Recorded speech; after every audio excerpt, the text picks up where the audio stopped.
At Fayetteville Technical Community College, we're used to meeting challenging situations head-on. We're used to finding ways to overcome obstacles. FTCC is strong because of the determination and the creativity of our students, our faculty, and our staff in pursuit of educational excellence and success. This year's highlights included significant updates to our baseball stadium to help expand our athletics program and enrollment. We broke ground on a new EMS and fire training facility in cooperation with Cumberland County. FTCC is also installing new simulation labs for our nursing programs and making enhancements to our Cybersecurity Center of Academic Excellence. As always, we provided our students with top-notch job training and college educations to help them pursue their dreams. There were obstacles along the way. Some of us faced difficult personal hardships and forged through. We're all stronger for their efforts and examples.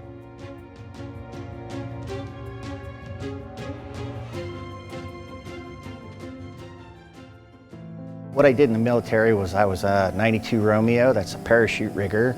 I started out in the 82nd Airborne Division as a heavy drop parachute rigger. Then I moved over to the Advanced Airborne School, and then from there went to the United States Army Parachute Team Golden Knights. We were working on going up to 45,000 feet in wingsuits. So we were going to set world records for distance, altitude, and time. During that test jump, I didn't slow down enough. The parachute came out and bounced off of my tail wing. So I was just kind of flat spinning, looking down at the ground until I finally got enough speed to where I could control myself. When I slipped off to the side, parachute caught air and it stood me up and it hit. We go through rigorous amounts of safety training so that you don't lose your cool and solve the problem. I had my appointment at the VA, and it really was just pure dumb luck that the representatives for Otterbach were there that day. And my doctor referred me to them, and they came up and asked me, hey, when you're done with your appointment, would you mind coming over here and checking out this new set of legs that we have. We've looked at your file and you look like you'd be a good candidate for something like this. You don't really know what you have until you don't have it anymore. You go from walking around and doing your regular thing to now you're in a wheelchair. It was years of physical therapy to get me to this point. I went through, as far as my obstacles here at school, I went through the entire welding course, and I did that all in my wheelchair. My instructors worked with me a lot on that. They made a custom desk for me, a welding table, so that I could work pretty much like everybody else. The school gave me a personal assistant, and she operates the back half of the machine while I operate the front half of the machines. I got lucky. I survived, so I'm constantly on the go. I don't let the grass grow under my feet, not by any stretch. I'm declaring a state of emergency in response to COVID-19. In March, the world threw us a curveball. Faced with the global pandemic of COVID-19, we had to react quickly to a rapidly changing situation while keeping our entire campus community safe. It was time to lean on our collective skills and knowledge that makes us Trojan strong. One of the ways we adapted is that we had to move quickly. We had the opportunity to continue to facilitate our students in the classroom setting, but online. And so we got together as a faculty and our staff members, and the dean came up with how we could build content and online for what are really traditionally face-to-face lab-type courses. To make the rapid change, it was very challenging. Our 6 programs here at Fayetteville Tech Cosmetology are all designed 100% to be face-to-face. And so to be able to move all the course content online and to set it up in a manner that we could demonstrate practical applications to students, and then we could in turn view and to evaluate what they were doing in their personalized home settings. We also made sure that we had the courses built with enough content that our visual learners would be able to still receive the information and absorb it and learn it, and so that we could transfer the information in a quality manner. The obstacles that my staff and myself had to overcome to keep the students engaged is to have interesting quality content in our Blackboard courses.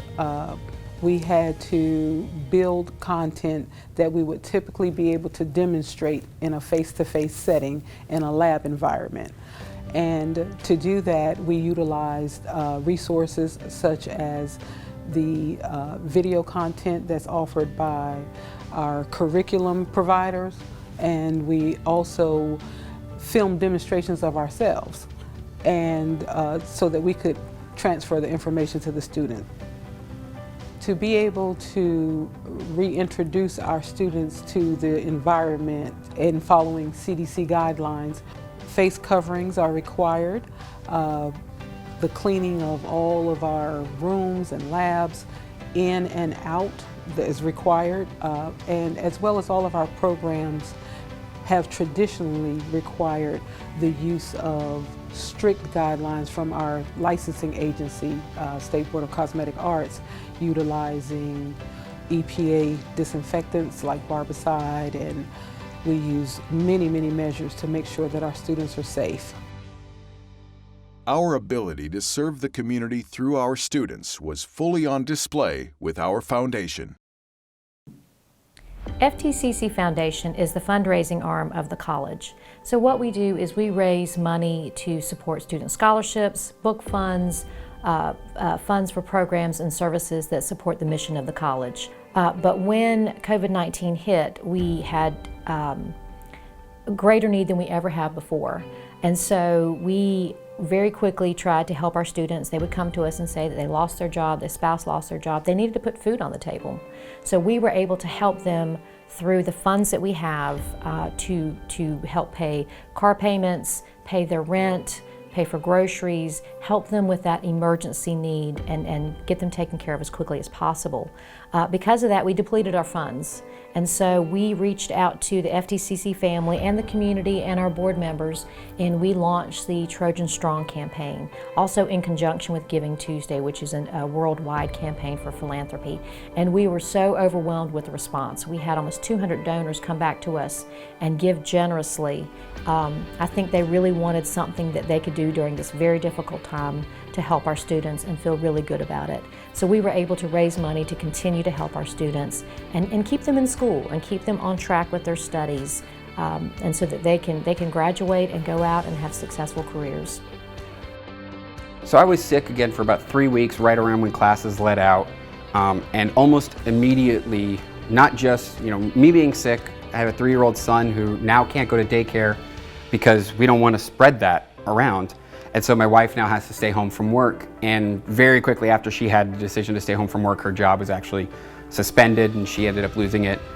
Trying to make those ends meet became difficult, and very luckily I have a relationship with the school foundation here as one of the ambassadors, so I was able, I became aware of the foundation's help that they were offering to students.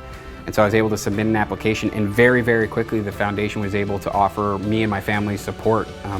They gave us $500 to go spend at grocery store, and that fed us for almost an entire month, which I can very honestly say that if we had not gotten that help, it would have been not paying for a car and instead paying for food. And the foundation and FTCC made sure that we didn't have to make that choice. My family wasn't put into that position. The school does genuinely care. The community part of community college here matters. And so to see how strong that was here, to see how closely tied to not just the community of students, but the city of Fayetteville this institution was both surprising, amazing, and then in this case, almost life-saving. What we've learned through the first part of 2020 is that the FTCC family can rise to any challenge. Our students, faculty, and staff have done an exemplary job of proving they can overcome obstacles, planned or otherwise. Impossible is a word in the dictionary, but not in our vocabulary. We have all done our part and will continue to do so going forward into the future.